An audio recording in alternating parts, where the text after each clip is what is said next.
Dan sesudah menginjil harus memuridkan.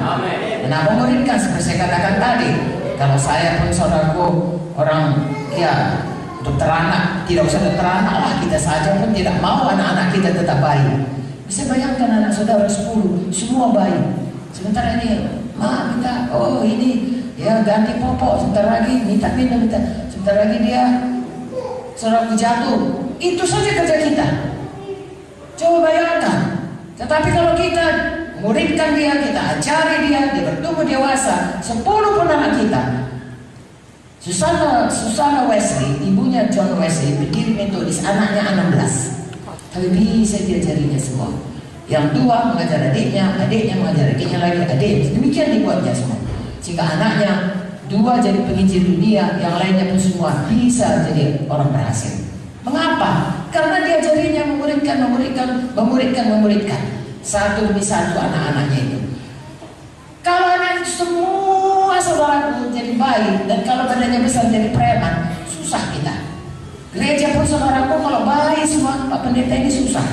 Tapi kalau saudara bertumbuh semuanya baik, oh bersama-sama dan menangkan seluruh makhluk ini.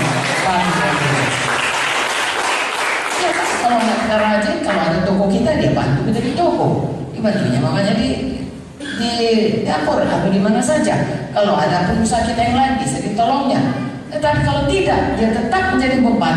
Bukan saja menjadi beban, lama-lama jadi preman, bahkan mengganggu, bahkan tidak memberi kemuliaan. Hari ini mari kita semua sungguh-sungguh bertumbuh dan sungguh-sungguh menjadi orang-orang dewasa kami dan bisa bertumbuh. Karena semua kita ini sebenarnya ada panggilan Tuhan. Ya, ada rencana Tuhan dalam hidup kita. Tadi saya katakan bahwasanya gereja itu iglesia dipisahkan. Tetapi banyak perumpamaan mengenai gereja. Ada rumah Tuhan, ada namanya tubuh Kristus. Ya, kalau tubuh Kristus ini semua ada fungsinya. Jadi saudara ini semua yang ada di sini sebenarnya ada panggilan Tuhan kepada saudara. Amin. Kalau saudara belajar ilmu kesehatan, saudara akan tahu ya. Misalnya otot muka beda dengan otot tangan. Sama-sama otot tapi beda. Ya, kaki beda dengan perut dan lain, semua beda.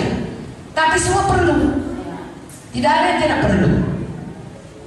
Nanti saudara berkata, apalah perlunya? Katakan saya teh kuping, ada perlunya saudaraku. Ya, teh kuping itu pahit sekali. Kalau masuk ke otak kecil dia pahit, dia keluar. Tidak jadi kuping kita dikoreknya. Kalau nggak percaya besok korek coba. Maksud saya, begitulah pentingnya semua kita kepada Tuhan. Jadi jangan katakan saya nggak ada pendidikan, saya nggak sekolah teologi, oh saya ini bukan orang yang pintar. Tidak ada. Semua Tuhan perlu kita. Saudara kerjakan apa yang ini. Semua punya talenta. Haleluya. Talenta yang paling mudah senyum manis. Saudara kalau punya senyum manis, saudara senyum, separuh persoalan orang sudah hilang. Pada hari Minggu, saudara kata haleluya saudaraku, apa kabar, Tuhan memberkatimu. Hilang separuh, aku Minggu gak datang lagi. Asal kedatang ke gereja disambut oleh anak-anak Tuhan, apapun persoalanku, sudah merasa seperti sudah hilang semuanya. Nah itulah talenta saudara. Ya, buka mulut kita untuk memberkati. Selain itu Tuhan memberikan karunia-karunia kepada kita. Ada yang suaranya baik, ya jangan pakai karaoke saja saudaraku. Pakai puji Tuhan, pakailah untuk melayani Tuhan. Ya, kalau di dalam buku Efesus mengenai tubuh Kristus, sebenarnya pelayanan itu di gereja bukan pekerjaan mocok-mocok. Jadi misalnya kalau saya dokter, saya mocok-mocok kerja di gereja, no. Kalau saya dokter dan kerjanya keras, paling kerja keras di dunia ini saya rasa satu dokter, satu pendeta. Kenapa? Kalau dokter saya rasakan kita mau libur, tapi kalau orang yang mau mati nggak bisa, jangan mati dulu ya. Aku mau libur nggak bisa saudara. So harus jaga dia sampai dia jangan mati kalau bisa. Ya. So bilang Pak maaf ya saya mau libur ya, mau mati ada apa-apa, tolong jaga ya. Tunggulah saya nggak ada itu saudaraku. Pendeta pun begitu. Ya, nggak bisa libur kalau misalnya ada orang menikah, saudaraku jangan nggak bisa saudara. Kalau dia mau menikah atau kami anak mau lahir, jangan lahir dulu ya. kami ada acara ulang tahun di rumah, nggak bisa, saudaraku. Batal semuanya. Apa yang harus dikerjakan untuk menolong orang, begitulah saudaraku. Ya. Tetapi walaupun begitu, kita punya panggilan, punya karunia, punya talenta, punya tempat dalam tubuh Kristus yang harus kita kerjakan dengan sungguh-sungguh. Sebenarnya saudaraku, saya suka jadi dokter anak. Ya, sangat suka. Dari SD saya udah pengen jadi dokter, saudaraku. Dokter anak, saya pikir dulu dokter anak itu SMA, dokter 3 tahun, dokter anak 3 tahun. Tapi itu banyak tidak, ya. Sampai lama, kemudian sambung lagi saya saudaraku spesialis lagi, spesialis. Lama sekolahnya, saya suka itu. Dan begitu saya selamat, lalu saya melayani Tuhan. Sampai pada satu titik, saya harus memilih.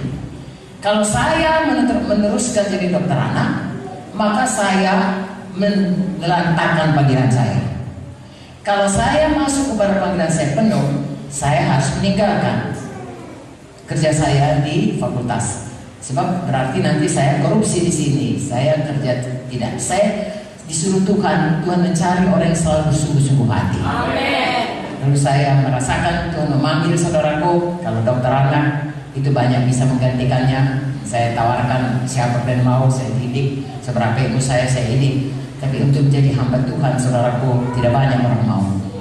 Ya, dan itu panggilan yang tidak bisa digantikan orang lain lagi. Lalu kemudian saudaraku, saya mau pensiun beberapa tahun lagi. Saya bilang sama Pak Munti, ya, Pak, saya kan tinggal beberapa tahun lagi pensiun, saya siapkan. Lalu Pak Munti berkata, pensiun dari kerajaan sorga jauh lebih baik daripada pensiun negara Republik Indonesia.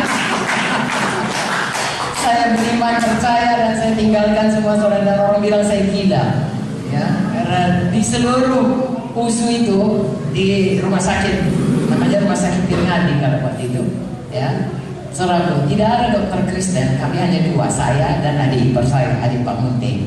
Ya, jadi waktu saya berhenti, orang Kristen yang marah.